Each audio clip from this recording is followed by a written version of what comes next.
We began our Myall National Park and Chichester State Forest adventure in Bouladera.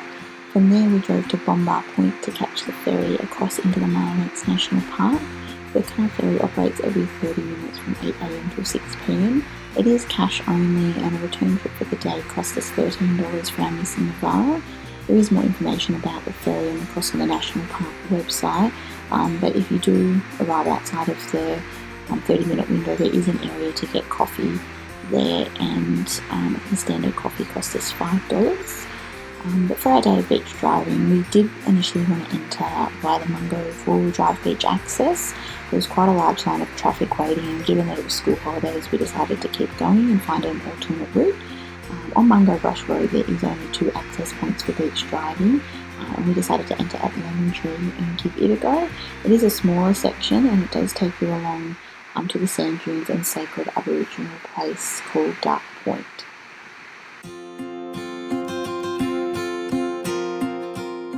So we currently have 31-inch all-terrain tyres on the map.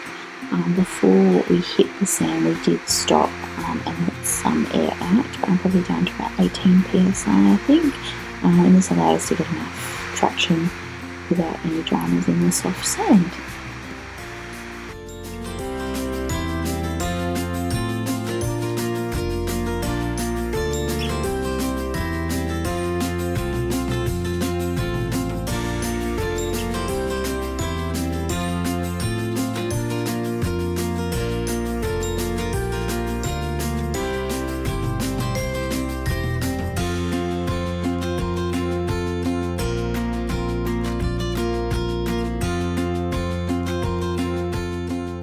So you can see as we come along here from the footage, the beach was fairly churned up in some parts from people that have been here before us.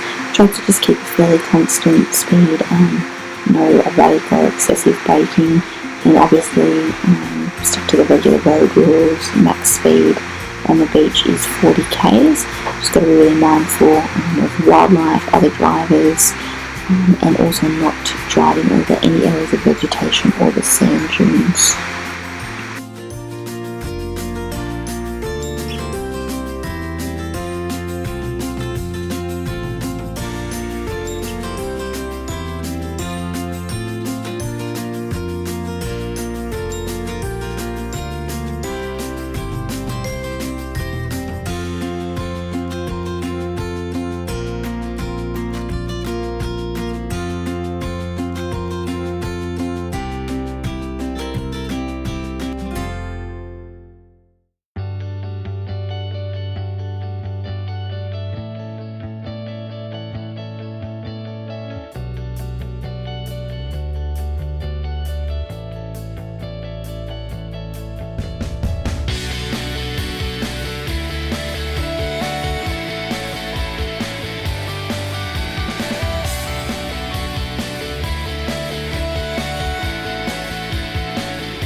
So the nav handled amazingly on the soft sand.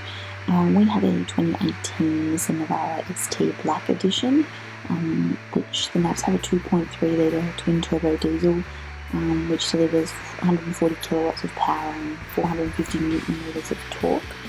But after we bought it, we did make some changes to it. We replaced the stock suspension for Old Man Emu suspension, which is absolutely unreal on the sand. It was a really smooth, comfy ride. There was a lot of ridges in the sand, as you can see, a lot of big bumps. Went over it with ease, was really comfortable in the back. We also added a 10,000-pound Smithy-built winch, an ARB bull bar, rhino racks, a King's awning, and a GME radio. This meant that we could have a little bit more capability out of the car for all different types of four-wheel driving. In the future we will add in a snorkel and change our tyres, but with our current mods, had a really great day out on the beach.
After we left Lemon Tree, we decided to head to Mungo Brush for lunch. We had our little one Zoe, who's almost 2, on board, as we always do for all of our four-wheel driving and camping adventures, and she was getting quite hungry.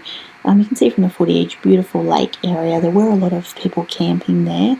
To our surprise, though, it was paid parking, cost us $8 for the day. But it is a great spot. There's barbecues, toilets, plenty of open space for the kids, and plenty of cute little ducks running around.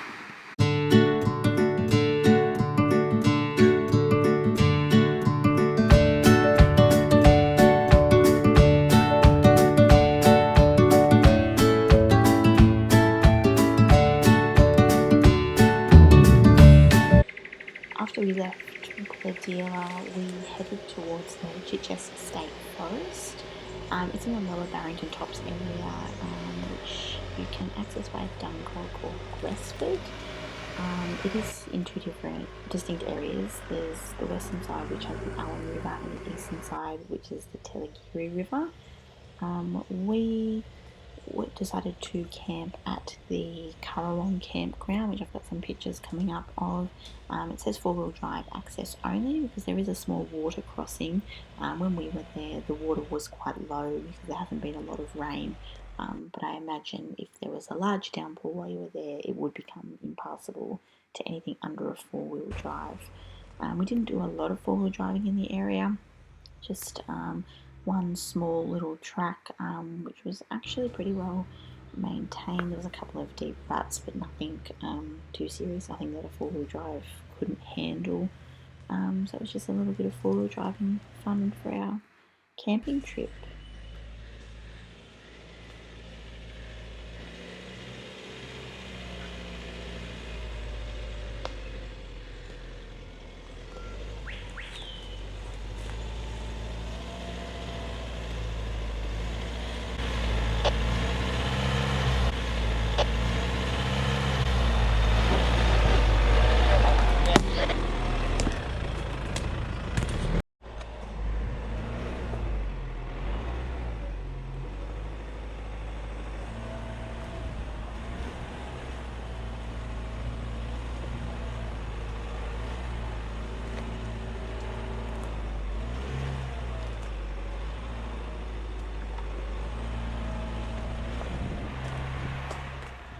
had we have had more time and a VMS or a HEMA, we probably would have been a bit more willing to try some of the harder tracks in the area.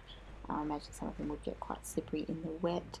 In regards to camping, around Currawong, where we were, which was four-wheel drive only, there's also Telagiri Camp Ground, Frying Pan Creek and Coachwood Camping Ground, which we didn't actually check out while we were there.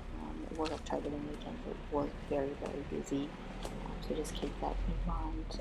If you want a good camping spot, when you're going over on the weekend, probably try and get there a little bit sooner if you can to secure a really good spot. We had a great spot which we could walk just down to the river, which didn't have a lot of water in it, but it was just enough to keep us cool on the 30-degree days.